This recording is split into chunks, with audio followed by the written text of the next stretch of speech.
Hey guys, how's it going? Kripparrian here. Today I want to give you guys another card review coming from my Bahamas hotel room because that's how I gotta do it today. I got a lot of cards, so let's just get right into it. First card up, we got Crystalline Oracle, 1 mana, 1/1 priest card, Elemental, which seemingly will be quite relevant, I guess, and the Death Rattle copies a card from your opponent's deck, adds it to your hand. So, you know, we've seen a lot of these cards, the 1 mana 1/1s that just generate some kind of card, mostly at random, but not completely so.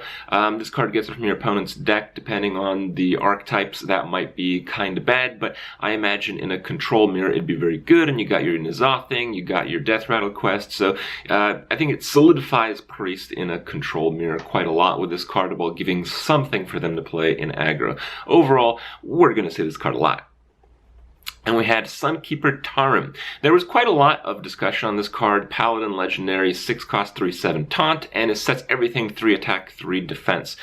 It actually is pretty insane. A lot of people compare it to like Yadric and the other like peacekeeping effects, but it's not really the same because this card can be played on just a completely empty board on your side, and it's just pretty good.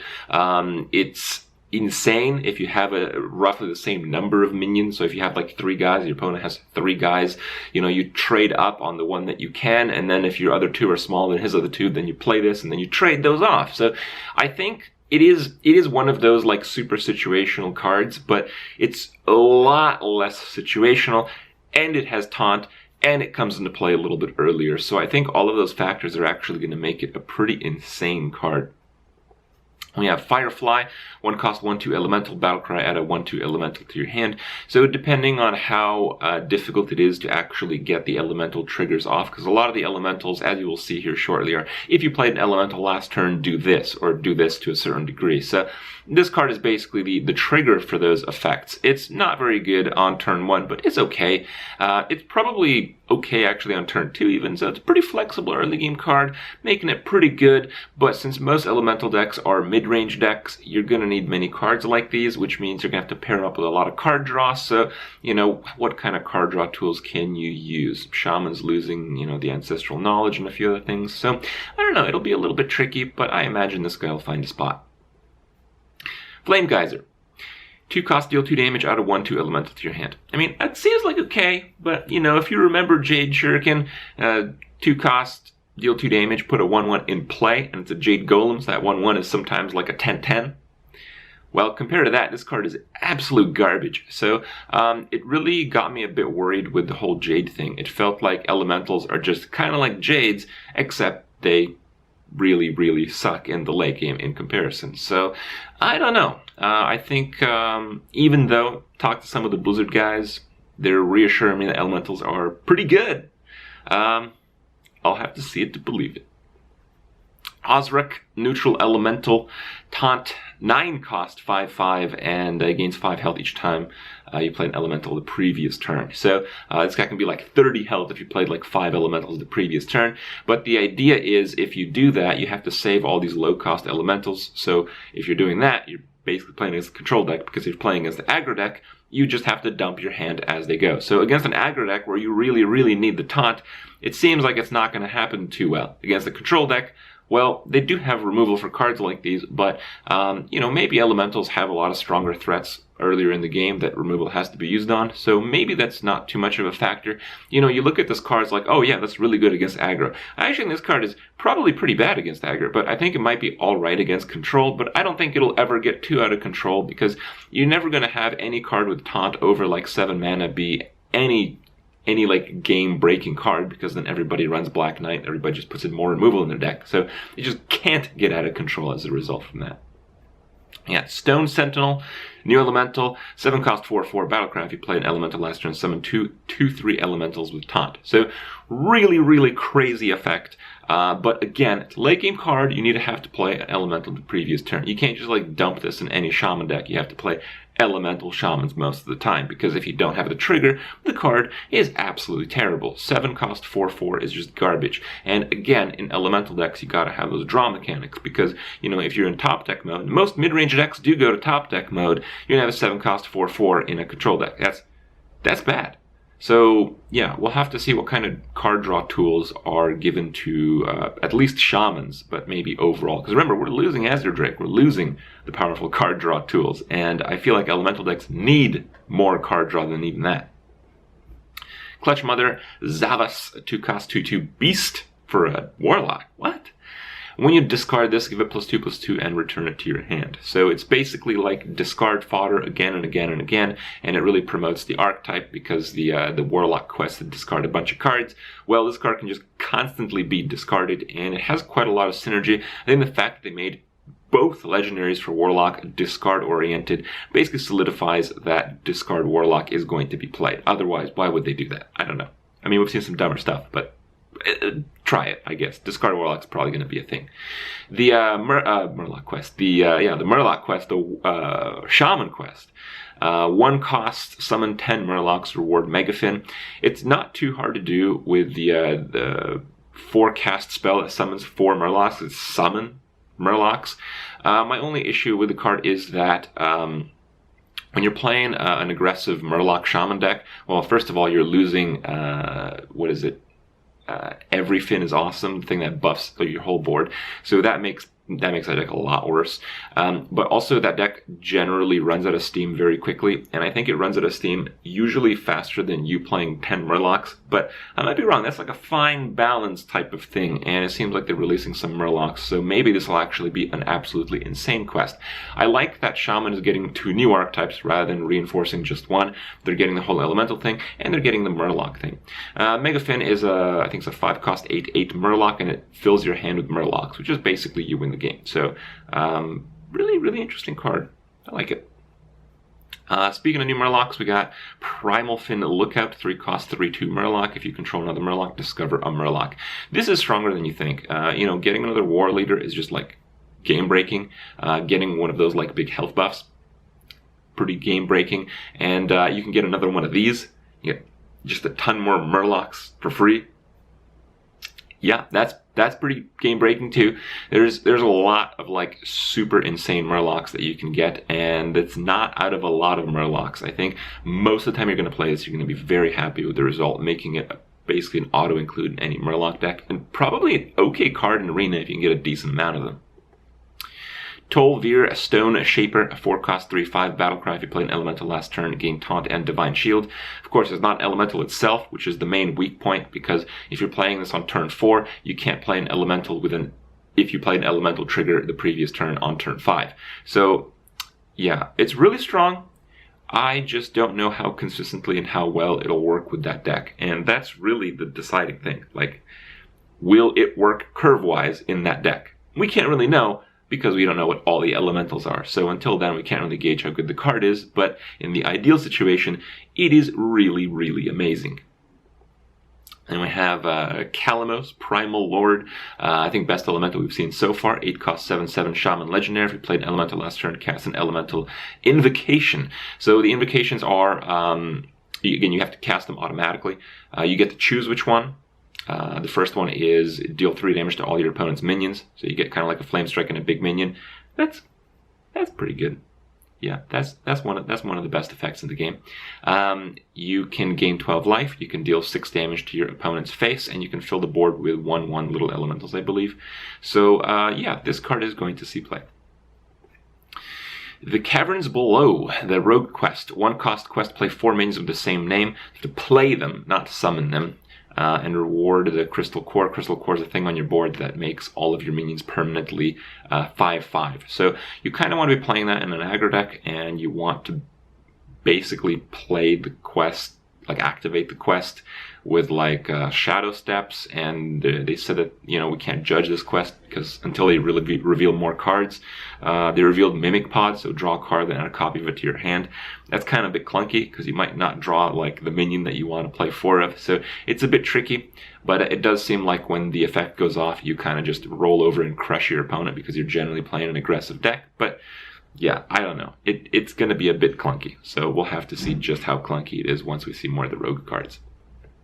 Hydrologist, 2 cost 2/2, a Paladin Murloc, Battlecry, Discover a Secret. I think this is one of the coolest cards they made, one of the most well-balanced cards. It's not totally broken, and it makes a secret, even though it's a low impact secret because it's a Paladin secret, it makes it actually secret. That's cool! Really like this one. Then we have 12-Year Warden, 5 cost 3/5 Hunter card. Battlecry draws 2 1-cost minions from your deck. So this card is really powerful. It's just, can Hunter get away with playing a low power card on turn 5?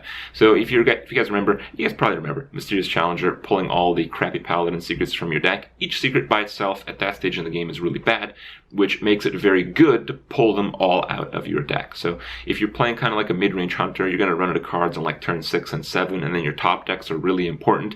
Well, 12-Year Warden is going to curve out your top decks by removing the bad ones from your deck, so you can just draw mostly good cards when you're in top deck mode. And that is absolutely a game-winning advantage. So the card at its core is very good. It's just a card that has to fit in a very specific deck that might not exist. Curious Glimmerroot, 3 cost 3/3 Battlecry. Look at the top 3 cards and guess which ones start in your opponent's deck to get a copy of it.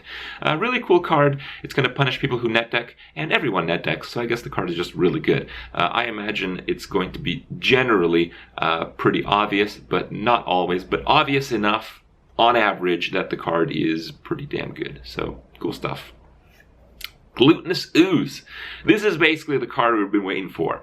More weapon removal that actually severely punishes gigantic weapons. So 3 cost 3/3, those stats are fine, and the battle cry, destroy your opponent's weapon and gain armor equal to its attack. Yes! It's like, you know, they got the like 7 attack, like 2 charge Arcanite Reaper, and you're sitting at like 10 health, and you know this game's not going to end well, and you play this, and the game might actually end well. So, yeah. Weapon removal. Thank you. We have Living Mana. This is a very strange card. So it transforms your mana crystals, so presumably it destroys them into 2/2 minions and recover the mana crystal when they die. So each one has a death rattle to give you your mana crystal back. So it's obviously a very high power card. Like if you play this on turn 5, yes, you'll go to 1 mana next turn, but you'll have 5 2/2s. And it's not really much of a risk of the board clear, because if it gets board clear, you get all that mana back. So it's a card unlike any we've seen before, and I imagine it mostly fits into an aggro deck, and I imagine it's actually pretty good in that type of deck. A Vilespine Slayer, 5 cost 3/4 rogue card.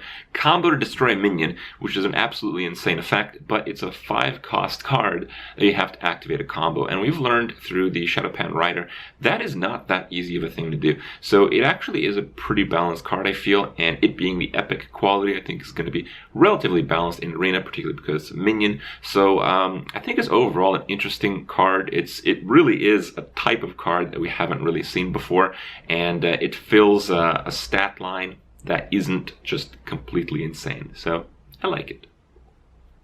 A Volcanosaur, 7 cost 5/6 beast. Battlecry, adapt, then adapt. So it's like a double adapt guy.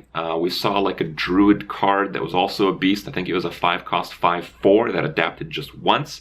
So you get 2 extra health, not just 2 extra stats, 2 extra health. That's really important. And you get extra adapt for 2 more mana.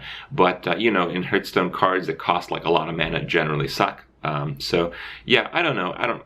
And anything that costs 7 mana and doesn't break the game is probably garbage and constructed, but it's a pretty exciting arena card, and I look forward to trying it out. Mana Bind, new secret for Mage. When your opponent casts a spell, add a copy of it to your hand. Cost 0. Nice.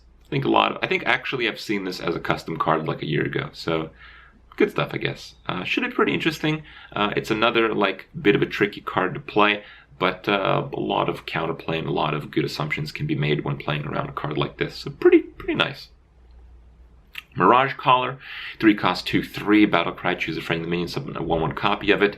This can be really powerful because a lot of the priest decks are going to have death rattle effects, and a lot of death rattle effects, considering the stats of this card, are going to be pretty reasonable. The main issue is that on turn 3 you might not have anything on the board as a priest, and if you do, you'd probably want to play a Cabal Talon Priest instead to push your tempo advantage. So it's not exactly a 3-drop, but I think it's a high value enough card that it will see play in the N'Zoth questy control style death rattle priests. Corrupting Mist. Corrupt every minion. destroy them at the start of your next turn. That's pretty cool. It is a pretty slow removal though, but I think it's one of the best removals that you can drop. I mean, if you compare this to Doomsayer, it's obviously not as good because they can still play a card that won't have the corrupt effect on the turn that happens after you play this, but it gets rid of most of them and can't be countered too easily. Like, you counter this with silence, right?